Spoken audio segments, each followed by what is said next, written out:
Sup, Tito Badang, no?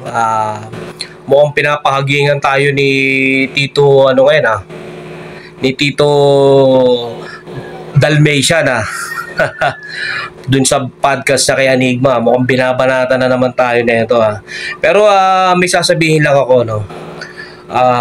Yung sinasabi ni Tito Dalmatian na nagpaalam ako sa kanya, yung binanggit ko yung tinitira yung asawa niya ni Lil Jon, hindi ako nagpaalam doon. Talagang hindi ko siya kinausap doon. Sinabi ko yon, hindi naman ako ganun katanga na magre-rebat ako tapos kakausapin ko yung tao. Never kong kinausap siya. Kaya doon sa kanyang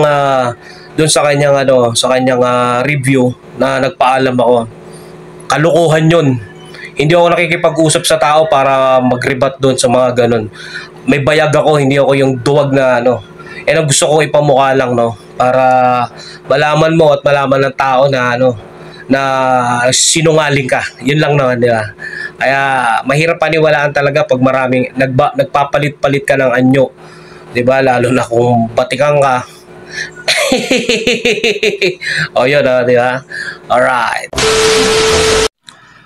Ang mapapayo ko lang, huwag nyo masyadong maliitin si Tito Badang. Dahil maraming pamilyang binubuhayan. Katulad ng pamilya ni Akat, halos ako bumubuhay dyan. Kasi ako ginagawang content niya. Araw-araw, maya-maya, oras-oras, buwan-buwan. Halos laman ng page niyan ako. Pati YouTube account niyan. Kaya nakakatulong tayo sa mga taong kapos sa kabuhayan. Kaya dapat pasalamatan nyo ako. Katulad din ni Dalmatian, para pumutok yung podcast niya, hinagingan niya ako, di ba? So kailangan talaga nila ako. Kaya nga payo ko, kapag mahina ng mga views nyo, upalin nyo ako, tirahin nyo ako, balikan nyo ako.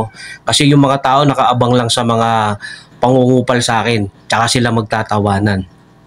Ganon din naman sa mga laos na. Kung laos na kayo, tirahin nyo ako. Maniwala ka. Sisikat ka kahit ilang linggo dahil kakampihan ka ng mga tao. O, di ba? Kaya yan ang masasabi ko sa inyo. Magpasalamat kayo sa akin dahil binubuhay ko kayo. At yung mga ibang rapper na bumabanggit sa akin sa flip top, pasalamatan nyo pa rin ako. Tito Badang yan. Kada salita mo dyan, tatawa tao. At malaki ang naidudulot ko sa kasiyahan ng bawat sambayanang nanonood ng flip top. Dahil si Tito Badang, pag nagsalita yan, tinatawanan lahat yan. Kaya kayong mga laos na, tirahin nyo lang ako. Diba? Katulad ni Akataw, buhay na buhay, Laki kinikita niya, nagbi-million views yan sa mga page niya, sa mga review sa akin. So doon pa lang, 'di ba? Napapakain na natin siya, pamilya niya, asawa't anak nila, di ba? Kasi kung hindi ako gagawin content niyan, wala, mababa views niyan. Iba si Tito Badang, iba hatak na ito, malakas ang karisma. Kaya sige, tira pa.